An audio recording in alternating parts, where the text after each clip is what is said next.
Amari. And she would take a couple minutes. She has a pre-written statement she'd like to read to you and the group. After that, there'll be some questions for the Fire Marshal's office as well as our Danbury Township Fire Chief, Keith Taylor. So we'll get started. And when we're done with this, we'll just be mindful again of their privacy, and we'll head on up. But we do appreciate each and every one of you being here, and we do appreciate the job that you do. Okay? Thank you for coming. Holly Hunt, Hollylhyhunt. I am one of the co-owners. My father and I own the park. So we wanted to let you know that recovery is beginning from this devastating event. Our team members are here caring for each other and the animals. And our community has been incredibly supportive in reaching out to us. This fire killed 10 animals. The staff today are working to care for the animals frightened by the fire and caring for each other. We are so grateful for our community and the first responders to help us through this terrible event. Thousands of people have reached out to us to offer their condolences and support. Despite being so sad about this, our team is here today caring for more than 400 other animals living at the park. Thankfully, they are all safe. We are providing grief counseling to our team members who are heartbroken by this loss. The cause of the fire, discovered about 6:15 p.m. yesterday, has not been confirmed. Fire officials are on the scene today, continuing their evaluation. The building was completely destroyed, and 10 animals housed inside perished. Staff on site when the fire was discovered managed to free a zebra and a habitat attached to the outside of a burning building. It is in good condition under veterinary care. 4 other zebras in adjacent enclosure also appear to be in good health after last night's trauma. Fearing the barn fire might jump to a nearby barn, staff released 2 giraffes and a zebra. One of these giraffes was photographed fleeing from the flames. All have been now brought back into the safety of their barn. The fire was traumatic for everyone, particularly those animals closest to the flames. They are under the care of our veterinarians who were at the park throughout the night as we brought the animals back inside. We cannot express how appreciative we are to the team members, to the police officers, to the firefighters who are here to help us manage this crisis.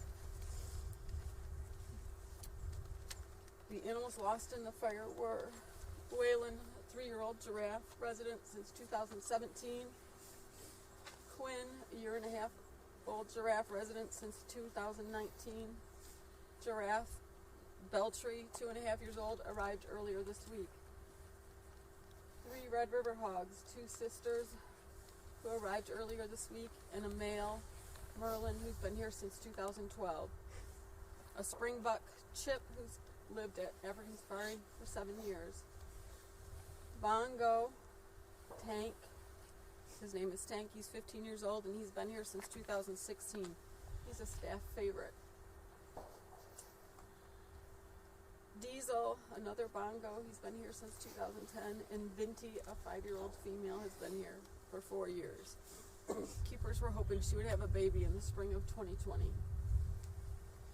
The barn is a wooden frame structure with sheet metal siding. The barn was partially heated to ensure appropriate temperatures for the exotic animals. It was built in the 1980s. The barn was not equipped with a fire suppression system. It did have remote sensors to help ensure comfortable temperatures of the animals. Officials have not confirmed the cause of the fire yet. The building was totally destroyed, and firefighters were on scene until 3 a.m. today. We have established a conservation fund. Our wildlife park is deeply committed to the conservation of all wildlife and helping people appreciate these wonderful animals. Many people are asking what they can do to help, which we deeply appreciate. Contributions can be made that will go to conservation. That support particularly giraffe conservation.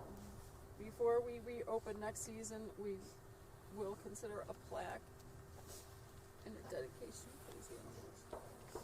Please follow our updates on our website and Facebook. Thank you for coming today.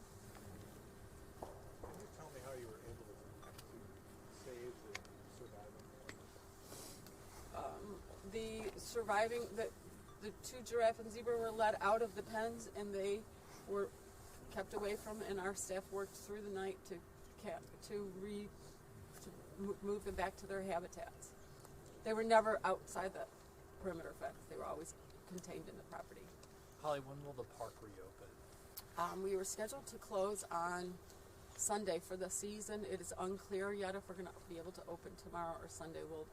We're still assessing that. Depends on the results of the investigation. What has this last day been like for you? Devastating. These animals are part of our family. Our staff is our family. You said one of the giraffes was possibly going to be having a baby soon? No, one of the bongo. One of the bongo. Holly, you've posted on Facebook before in response to comments about how you care for the animals, and pointed out specifically you belong to several zoological associations which require, additional care that you give, as well as the U.S. Department of Agriculture. Can you just tell us what those require, and if there's any investigation being done by the USDA in this? We have been in contact with the USDA this morning about this tragedy, and we are accredited members of zoological organizations that hold very high standards for animal welfare, animal care, animal nutrition, vet care, staff training. We have the best in the world. Our staff is just incredibly dedicated to higher learning and best practices in animal welfare for our entire collection. Holly, you mentioned some of the animals were still being treated. What were the extent of the injuries? How seriously were some of these animals hurt? It doesn't appear to be, but they were extremely stressed, as you can imagine. Anybody near the flames for that, and they were outside of their habitats for several hours, so that they're under observation.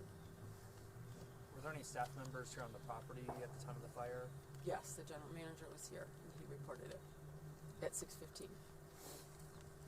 And you said a couple of the animals were newly acquired? Yes, Were they, one of which was a giraffe? yes, And then a couple of was it the hogs? yes, the hogs. Was that just part of your normal acquisitions, or were they? Yes, we have a new Red River Hog exhibit that we finished in this summer, and we brought in some additional animals to add to that. Can you tell us how most of the animals, where most of them came from, just sort of in a general sense of how you get them? Well, that we work with cooperative breeding programs with other zoos around the country to maintain genetically diverse animals. So we have cooperative breeding programs, and that's how we work together. Have you had to reach out to any other partners, whether it's other local zoos or people who are able to work with animals like you have here? We have been contacted by all the zoos in Ohio and our friends across America. We have thousands of people who have texted me, called me, emailed, offered their support and help, and we're so grateful for that. Okay, I think that's going to wrap it up. You guys have anything you want to say? There were some reports last night about explosions that were heard after the fire began. Do we know anything more, and was it accurate to say that there was propane tanks for the heating stored on the barn site?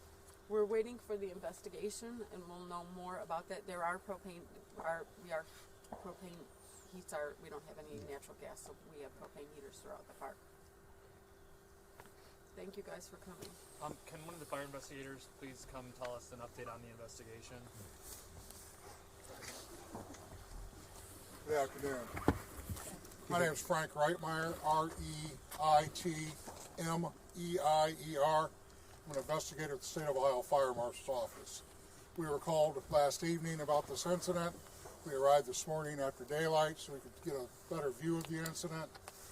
It's just preliminary at this point because of the devastation to the building. It was a total collapse. We have heavy equipment that's responding. We have 3 investigators on the scene working with local authorities.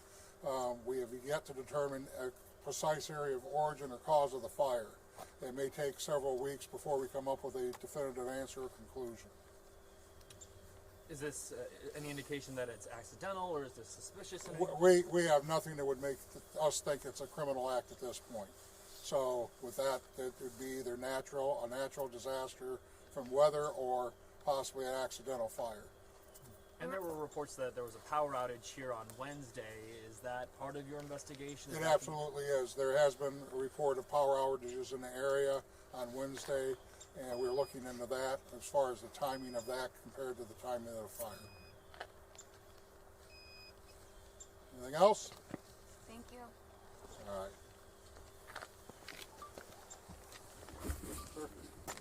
That's it. Like I stated to you earlier when we invited you back on the grounds, at this time the investigation is clearly in the hands of the Fire Investigations Office.